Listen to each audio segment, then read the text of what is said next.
Hi, I'm Tom and I talk about code. Welcome to another Rust programming livestream where today I'm going to be trying to add type inference to my programming language. Now, I've never done this before. I've never built a programming language like this before. I've definitely never done type inference before. I have a couple of basic tools that should support this. We should be able to work out what the type of this thing is, and I don't foresee any problems with this, but who knows? There might be. For one thing, we're going to have to modify our parser to facilitate this, because currently you have to write let int x equal 5, right? And this int is just super redundant. Now, again, the last stream didn't go super well because I hadn't thought my process through super well, and immediately I'm seeing another problem here, and that is that, and this problem currently exists in the parser, but if this is optional, how do we know if we see, I guess it's because of the number of things, but let's say we see let foo, right? Do we try and parse foo as a type or as a variable? Because, spoiler, if a user can define a type, if we have like a type def, if we can say type def foo equals something, then this could be either a valid variable or a valid type. That could mess up our parsing. I guess the cool thing about parser combinators is if we try and take this as a type, then the next thing should be another identifier, whereas if we see this is not a valid identifier, and so it should fail. So maybe the magic of parser combinators will actually just solve this for us, and we need to just start trying, and we'll see what happens. And that sounds good to me. If I check out the branch that we're on, and I'm going to remember to change scene this time, because that's very important. If I check out what Git branch we're on, let's just, we're done with this bracket stuff, so let's merge, fast forward only, brackets, beautiful. Just making sure that we're only fast forwarding there and nothing else is happening, because now when you look at our Git log, it's like, cool, you know, it's like nothing happened. Excellent. You know, except you can see it is recorded in metadata. It's not like a full like rebase, but maybe it is. I don't know. Anyway, it's not like a full cherry pick, I think, are the words that I'm looking for. So let's make a new branch. And let's call it type infer. And let's go straight into our language and go into our variable declaration, variable declare. And let's try making the variable type optional. So actually, there are two ways we can think of this. There are two ways we can think about this, right? One way is to have a parser that parses, you know, exactly let and then type and then variable name equals ... for some expression, right? We can try and parse exactly this. Or we could have, option 2 is to have this as, I guess, sub-option 1, and then have sub-option number 2, which would be let var equal expression, right? So in other words, we don't deal with an optional within the parser, we just say that there are two separate parsers. This would definitely be simpler. So that's worth considering. Because then if this is optional, then we have to have like an if statement. Let's write, you know what, if statements kind of suck. Let's just write another function. Except let's do this thing, type infer. Okay? Now, we can't infer the type at parse time. We can't. So we have to give something back, and we have to think about how we represent this in our AST, because, well, a variable declaration has a type in it, okay? It has an optional expression. It may not contain an expression, but it must contain a type. And so actually, we probably want to say that this is an optional type, because then when we, you know, resolve this, if we don't know the type, we have to be able to work out the type from the expression, hence inference. So actually, maybe this is just one parser, right? So instead of a variable type, we say, and I believe the combinator is called option require. Require is... What does require do? Require takes a thing and an error. If... Yeah, it requires like the opposite of what we want. It takes a thing that might return an option t and requires that it's present. Do we have one that option t? Option t, this is for any. No. Okay, we're gonna need to write a new combinator, and this combinator is gonna be called kind of like allow empty, I guess. We'll call it pub fn. We'll call it optional. Optional is gonna rely on a few things. Ste, and it gives back a function that takes an s and hands a result. S option t e. Except it's never actually going to return an error, but we'll get there. Where f is a parser, ste, right? So we're taking a parser ste and we're wrapping it up into a result s option te. Bobbius, hello, welcome. We're gonna wrap this up. Sorry, I didn't actually have chat open for the whole opening of the stream. I hope you haven't been hanging out there for too long. But this is good. This is a good combinator. This is important. I don't know how we haven't done this before. So we're gonna move input. We're gonna match f.run input.clone. Bobbius just got here. Excellent. It's not a party till Bobbius has arrived. If we get okx, we're gonna give back okx. We're gonna give back okay sum x even. No, we're not. Hold on. This is a tuple st. So, sorry, this is an st. We're going to give back okay s sum t. There was a wrapping that I missed there. Otherwise, we get an error. We're going to give back okay. I guess we give back okay. I guess we give back the original input, right? We give back input and none. Now let's see how this works. This might not actually fly.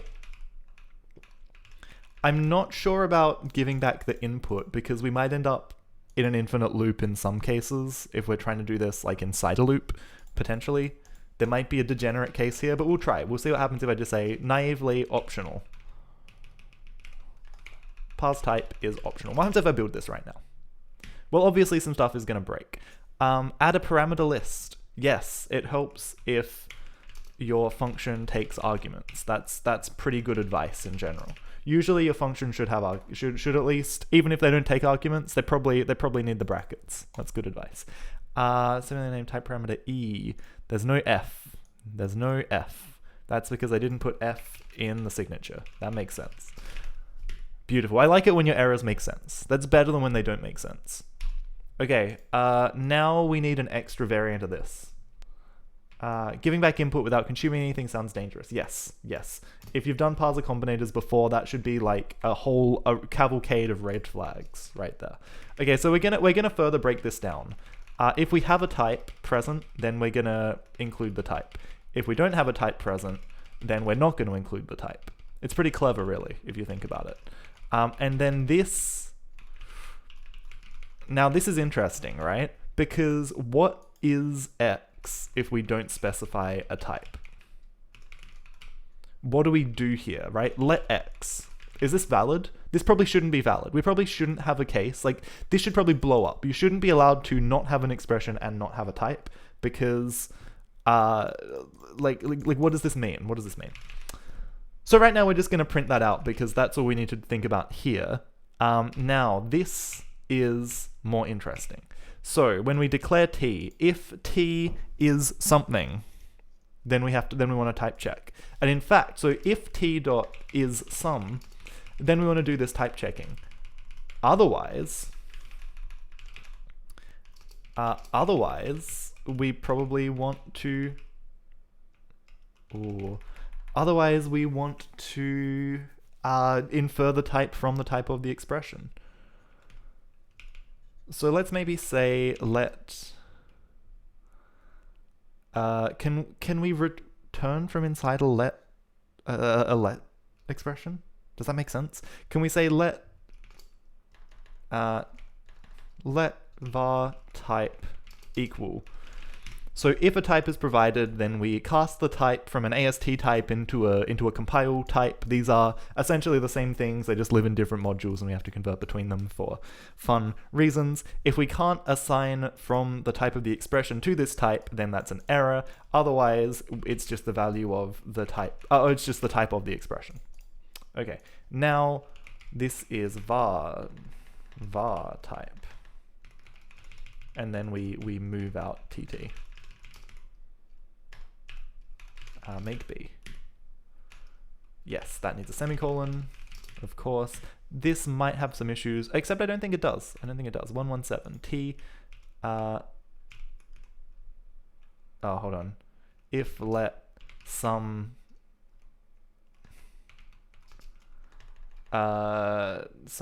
TT equal T dot is some, then we need a different name from TT. We need I'm just going to call it var type. I'm going to call it var type, even though this is weird.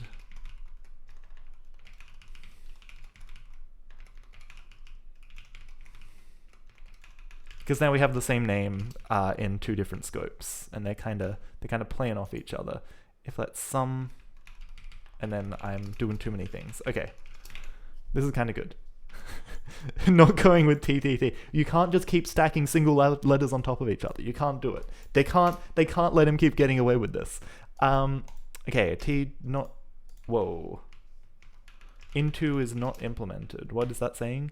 117, into is not implemented for TT. Sorry, there's an extra T there. There is an extra T there. I don't want to make T. That's different again. This is a cup of tea. Okay, there's a lot of T's going on. There's a lot of T's.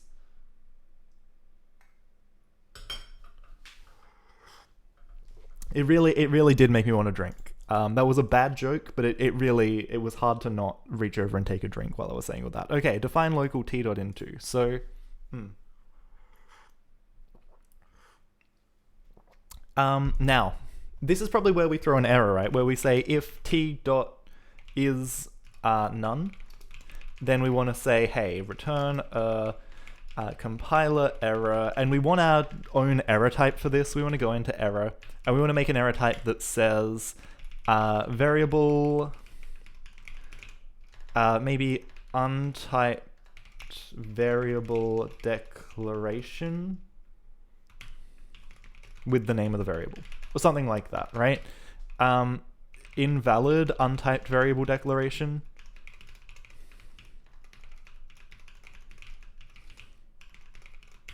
And the name of the variable, which is id. Except it's probably id.0.2string, I guess. Cool. And I can't spell that because that's a lot of characters, and I probably spelled it wrong anyway. I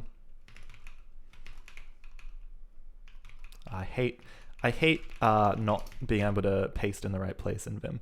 Okay, t.into. Now, we do know, so let's say if let's do this thing again. If let sum tt equals t. Let's do this again, okay? And then this will be the return of the else. And we don't need to return now because that's cool. Now this works a little bit better. 158 t.into because this is t.into. So now we're back to the many t's.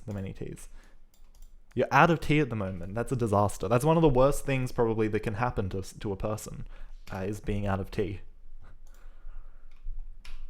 Okay, expected.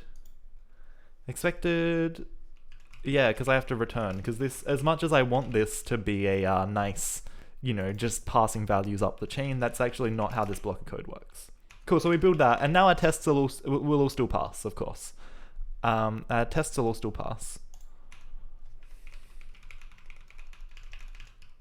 What else have we got? Okay, make B works, make T. Everything still passes, so that's cool. That's really cool. Okay, so let's go into test.code and let's just get rid of all of our all of our types, except for this pointer. That pointer I like. I like that one. Let's get rid of this, because this should maybe infer the correct type. I actually don't know. It doesn't matter. All numeric types are equivalent, so it really doesn't matter. But let's just see. Let's cargo bin lang test.code. Okay, so now we're into the good stuff.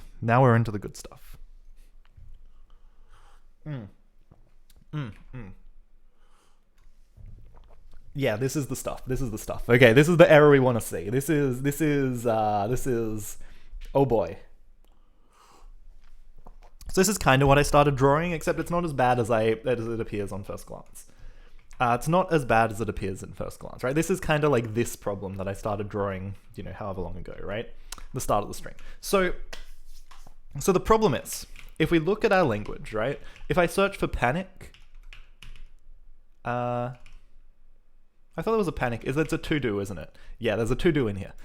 Is there only one? There's only one in the whole file, right? There's one thing that can grind us to a halt in our tracks, and that is if we try and parse a type and we find something that is not void, int, or char. And this is a problem now because we're in this situation where we may parse a type. Sorry for jumping around scenes there. That's not quite what I wanted. Let's pretend we're the compiler, right? So we go let, and we see let, and we're like, cool, this is a variable declaration. And then we look at I, and we try and parse I as a type, and that fails. And then we crash the whole program because this is stupid. This is a really stupid way of dealing with this. Now, parse type must do something. We could return an error here, I guess, but that seems a bit lame. What I'm actually going to do is go into AST, go into type, and I'm going to add a user type. And this is just going to be a string. Okay? So anything, right? This is a type, and it could be anything. Now, this is a problem, actually. This is a big problem. Well, no, it isn't. No, it isn't. I talked this through before, right? Because here's what's going to happen when we step through this. It'll look at let. It'll say, yep, let, awesome, we're in a variable declaration. Then it'll see I, and it'll try and interpret I as a type. And then it'll see this, and it'll fail. Okay, so that is actually a problem. That doesn't work. that does not work. What I need to do is go into our declare, get rid of this optional. That's actually dog shit. That doesn't work. That's bad. That's bad. Bad code. So we do that, and then we make we copy and paste this. This was my original thought, right? And this way actually will work. We make a version of this that, for one thing, some variable type. We could make two different declares, one when type's known and one when type's inferred, but I think that's a lot of churn, a lot of humming and hawing for nothing. So let's just copy and paste. Copy and paste and use the type system to show our intentions, right? And we'll call this declare infer. And this is going to be the same just without the type. And we're going to have to renumber all of our things in our horrible manually written out monad. 0, 1, 2. If you don't know what a monad is, I feel happy for you. I wish I could go back. I wish I could unsee it. I could pass backwards through the eye of the needle or through the looking glass. Okay, so declare and declare infer, and this is probably good. Declare. Oh, that was actually exactly what I wanted. We're always going to try the one with types first. No, we're not. We're going to try the one without types first. Cool. So that kind of works, except for this. Actually, you know what? Let's get rid of the user type. Maybe we don't need it. Maybe we don't need it after all. Okay, so this works as long as we don't try and compile these. And does this work? No, it still doesn't work. So we're going to still need this, but at least we're making progress in some direction. So this is like a user-defined type. Like, let's say type underscore t, like you might see in C, even though the C spec says explicitly not to do that, not to name types. Oh, I think it's POSIX, right? It says not to name types, underscore t. That's illegal. That is an illegal identifier. Sorry, I do need to keep half an eye on my phone as well while I do this. Okay, so we're printing out user types, and there's going to be a couple of other compiler errors around this. It's gonna be a few other ones, few other lads. Type user never. Yeah. So this we need one here too. We just do user. But a user type is just an alias to another type.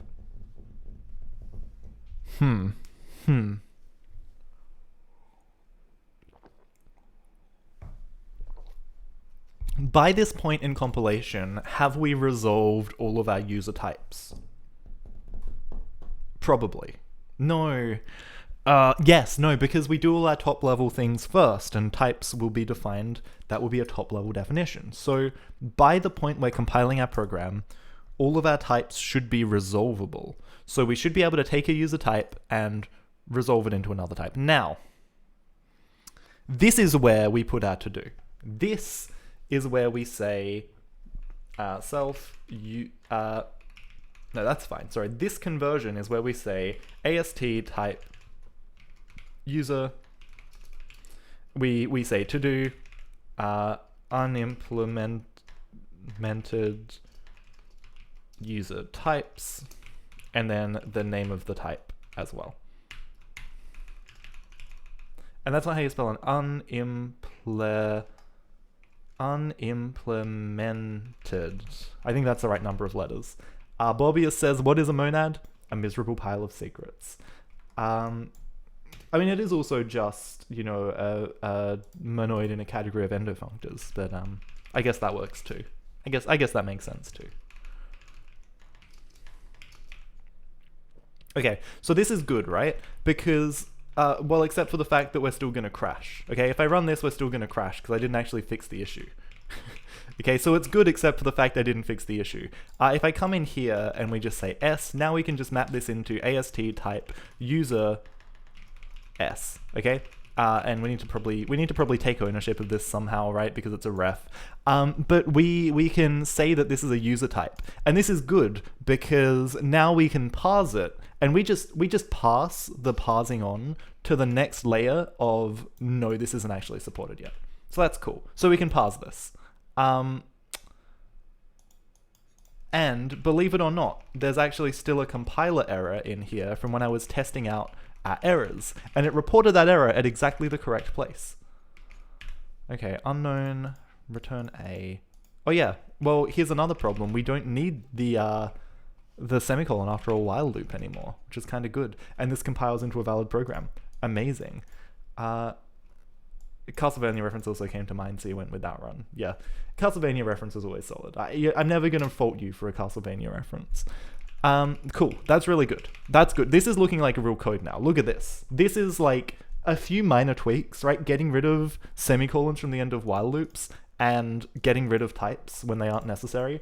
And this is already so much cleaner. Now, there's a few things that come off the back of this that are going to be a little bit awkward. One of them is the fact that we can't cast a value from one type to another, and this is a little bit more important, because it might be nice to be able to say car for, right, and say that this is a character.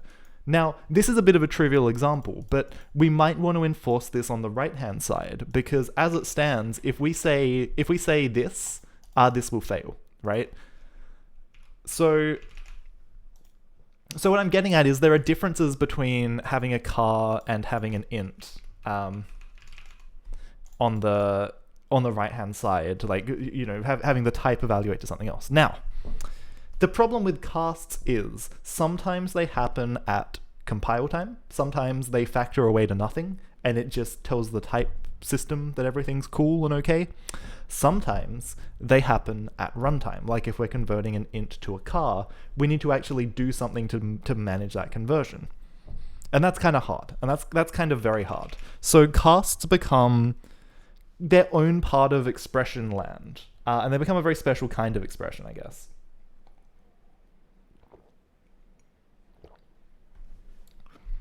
So maybe we should have a tackle of that. Maybe we should think about how casts will look. Getting rid of semicolons is always nice. It's good.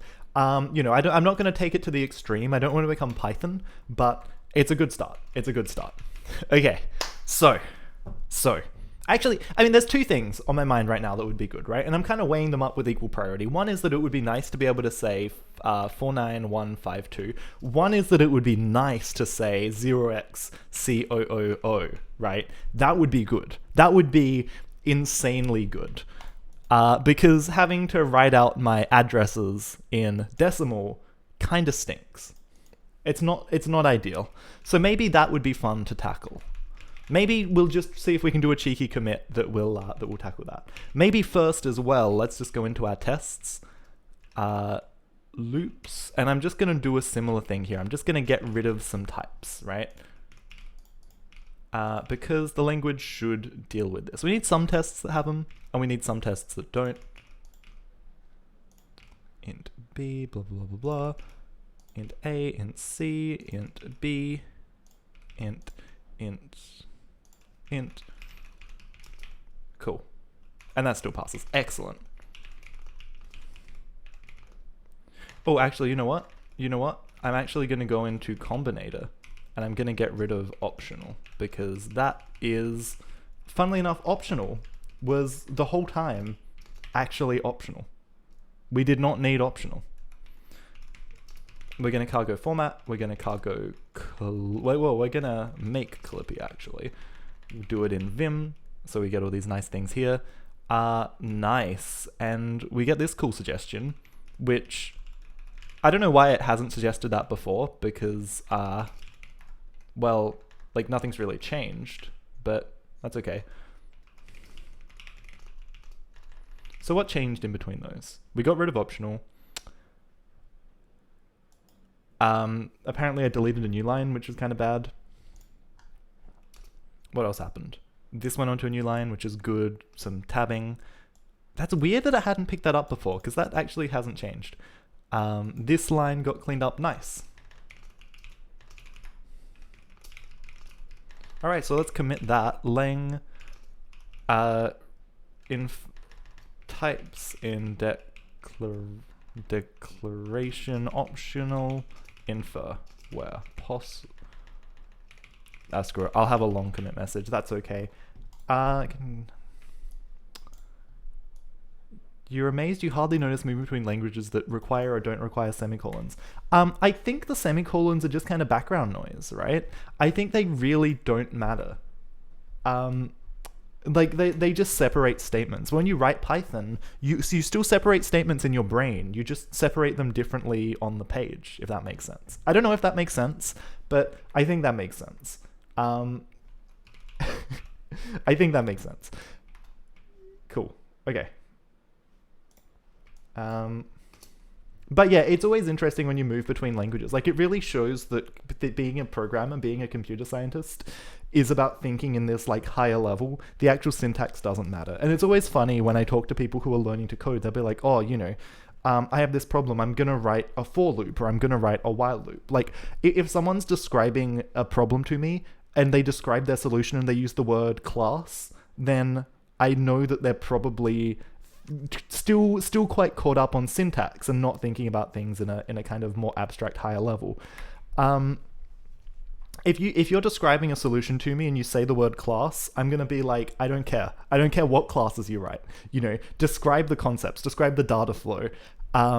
Yeah, of course, that's a sweeping statement. Don't come for me in the YouTube comments and say that sometimes you need, like, obviously you need class diagrams sometimes and stuff like that. I also have the privilege of working in Go. Like, if you're in Java, then yeah, you may need to say the word class, okay? There's a million caveats to everything I say, but in general, if you're describing a solution to me, don't use the word class. And that's not just because I hate OOP. Okay, so I'm just going to keep working in this branch. I'm just going to keep hacking, because what I'm going to try and do is... I'm not going to do casts. That's too much to tackle right now. This is actually going to be a slightly shorter stream, but I'm going to try and do literal int. I'm going to copy and paste, right? This has served me well so far today. Base 16. I'm going to make a base 16 version. I'm going to turn this into base 10. So this is the normal. Parse I32. Now parse, I think there's something we can do with this. Let's open the docs. I love that I can do that and get the exact docs for the exact version of Rust that I have. Parse. Let's see what do we have for parse. This is... Parse is too general. Wonderful. Let's look at A32 and see if there's parse from stir radix. Yeah, I think this is what I want. Because it lets us say, you know, the radix, the base. Radix? I'm never sure. I'm never fully sure. Okay, so dot parse. We want... this is a string. We want to say... Let's maybe say let body equal x dot iter dot... Right, because we have an iter of numeric characters. We're left with a slice or a vec or something. I don't really know, and it doesn't really matter. We collect it into a string, and then we're gonna say I32 parse stir radix. We're gonna take a ref of this, and we're gonna do it in base 16. Cool. Well, let's call this num. That's a much better name. And I guess we're gonna unwrap.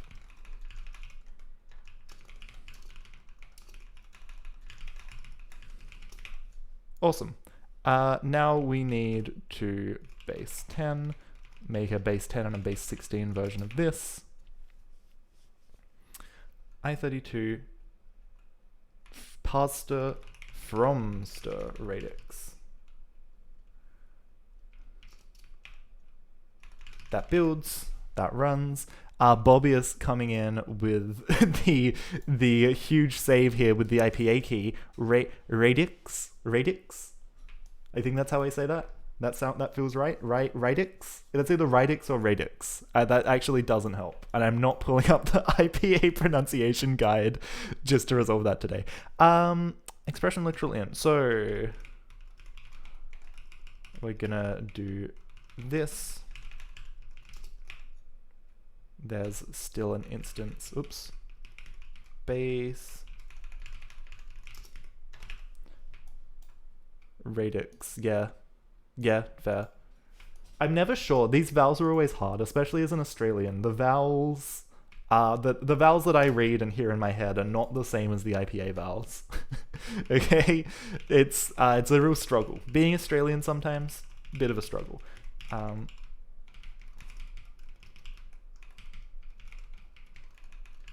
Wait. I did this wrong. I still forgot something very important. And that is that I need to first consume... let's token 0x. We need to consume 0x first. Otherwise it's just a number.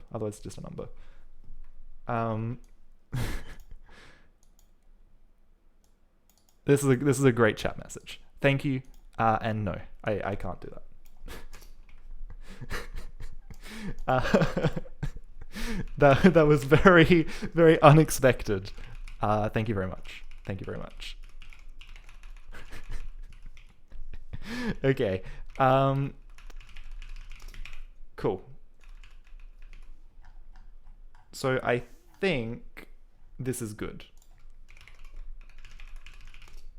I think this works. Yeah, nice. Let's do another base 16 number just to be sure. I could add binary as well while I'm going, right? Can't hurt.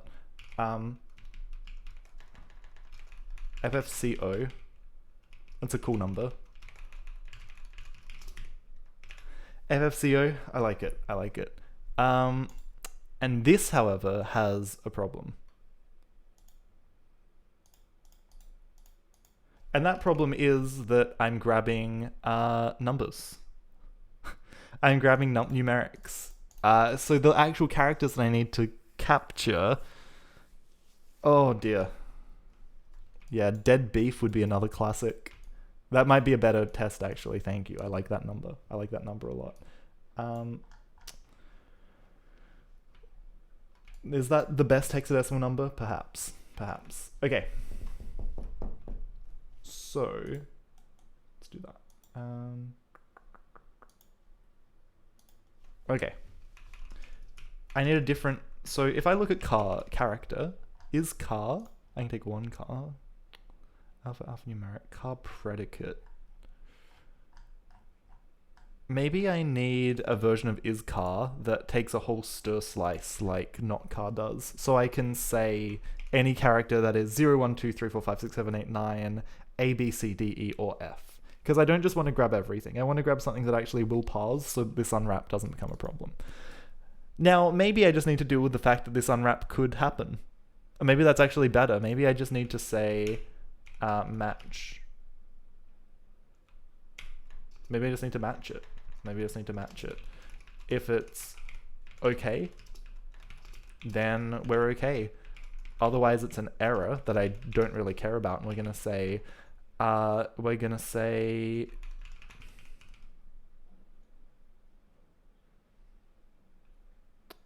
so map repeat. We give back. Yeah, we give back a thing. That's good. That's good. Is it? Is this what I want? Does this return? What does map do? Combinator map. G is just a function from T to U, so there's no erroriness here. So I guess I can just return a compile error, except it's a confidence error, low compiler error.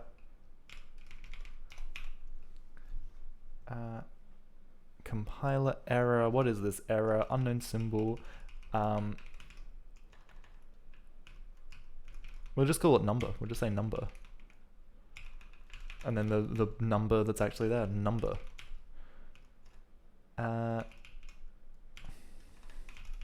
Let's put this in a variable. Let's say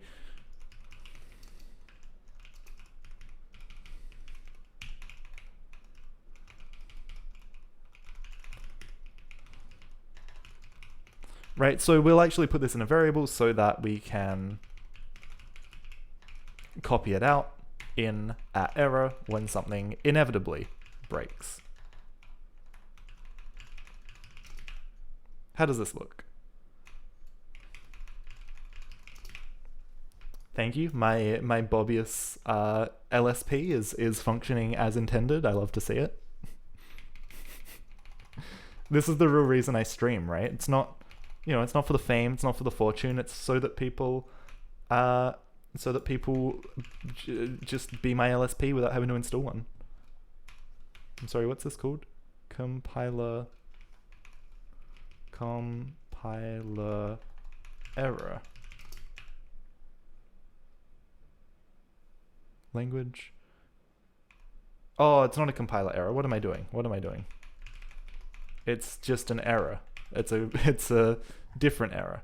Parser error. Parse error. There we go. Parse error kind. Number. That is very, very silly.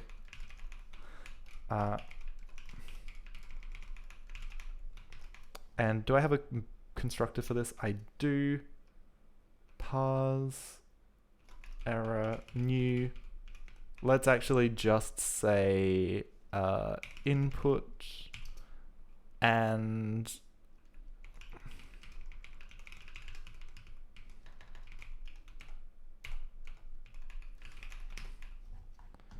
parse error kind.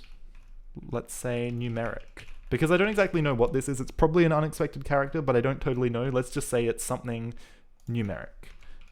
Numeric.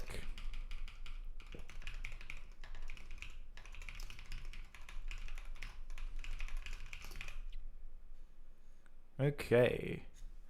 Expected result. Yes, this actually is not a confidence error. It's supposed to just be an error. A parse error. Because we do that outside of the map. Expected result expression found. Yeah, that's actually kind of, because this is inside a closure, isn't it? Yeah, that's kind of it's kind of a problem. It's kind of a problem. I'm gonna have to make a new combinator. I'm gonna make a map combinator that has an error, and I'm gonna call it map error. And I think I've written this before, and then deleted it when I found it wasn't really used, but this is a result UE. Okay, that's all it is. That's all it is. If this is run, then we if let and we say let res mapped equals gres question mark, and then we're okay res mapped. Actually, wait, no, what am I doing? Gres, we just put the question mark here. Beautiful. Okay. Now when we build this, we use map and everything's okay. Now this has to be wrapped in an okay, which is funny. And this no longer needs to be a return, which is even funnier. Beautiful, beautiful. Okay, let's test these bad boys out. That makes more sense. I think that makes way more sense. I was gonna write a more strict set of characters that we were testing against, but I think it made way more sense to instead use the fact that the numeric from stir radix already does this checking for us. Okay, expression literal int. What went wrong? Nonkind predicate numeric. Predicate numeric. Failed the numeric predicate. That's still, this now just becomes, where are we? So base 10 we probably want to keep as numeric, but this is going to become alpha numeric. And I still want to run my tests inside of Vim. I don't want to... Excellent. Okay, that's cool. That's cool. I think that works.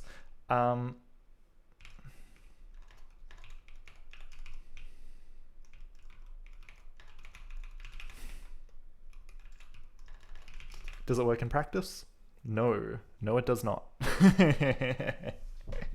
That was too good to be true. Oh, oh dear.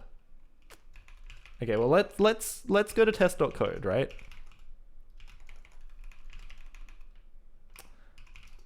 And let's try building this, running this from the command line, and let's see what the error is.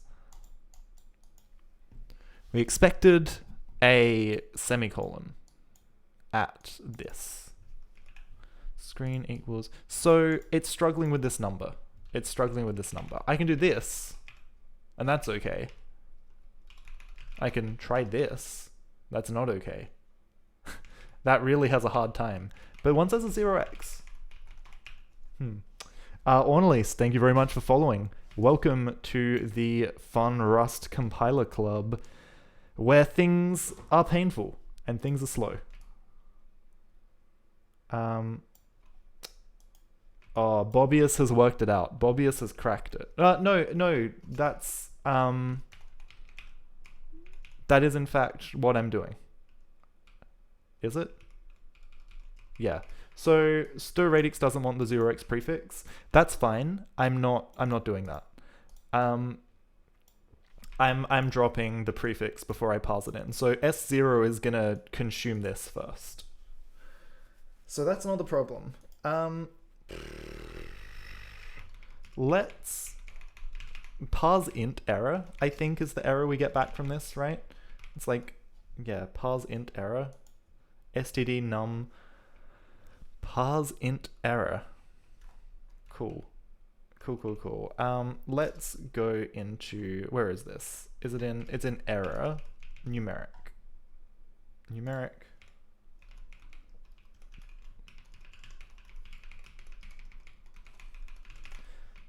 You ran into that mind. I have also run into that issue in Rust. Don't worry, I appreciate that a lot. I'm glad I can check that off of the mental checklist of things, because I've parsed hex numbers. Everyone who's ever parsed hex numbers has had that issue, right? This is fairly universal.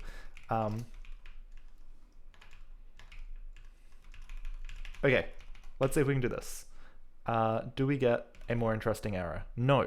So this is a case where my good error handling is actually completely obscuring what the actual error is. Expected token semicolon. Why is it an expected token semicolon? Why? What happens when we parse an expression? Let's try doing this first and see what happens. Because, like if we have to make sure this happens basically first, because if we get to a variable name, it could, if we're not careful, be a valid variable name. And that works this time. So, okay, I don't fully understand why. I don't fully understand why. But that does in fact work. Let's do the same thing that we had before here. And that's fine. Okay, so ordering is really important when you do parser combinators. And I don't fully know why, but ordering is very important. So get diff, what did we do? We added a thing. Let's add lang source combinator. We should cargo format first. Make sure Clippy's happy. It is. That feels really good every single time. Okay, so lang source combinator add. We're gonna add a map with a error combinator. And then we're gonna add everything else.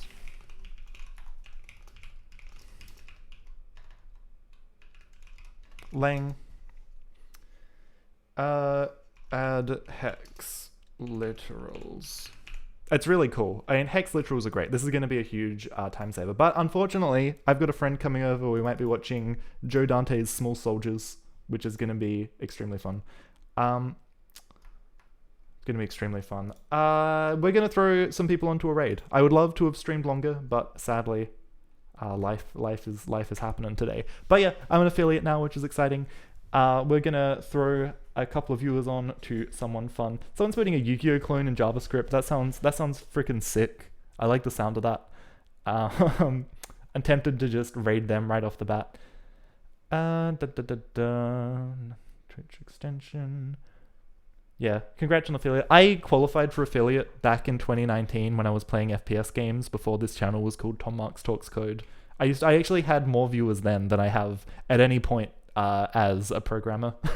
So like it's really just been about doing the paperwork. But I have also kind of like I can see in my stats that I've met the requirements doing programming stuff now, which is good. And I think there are a couple of times when I dipped over, but I hadn't really maintained it. Anyway, streaming more regularly is good. Having more people hanging around is good.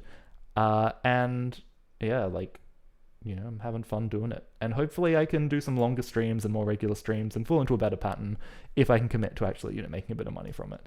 Let's throw viewers over to this person who is building a Yu-Gi-Oh clone in JavaScript. And we're going to rate them. So, awesome. Thank you very much, everyone who's been hanging out. It's been a fun journey to get to where I am so far. And there's so much more building yet to go. Having a great time doing it. So, I'm Tom. Keep doing awesome stuff. And I will see you next time. Bye.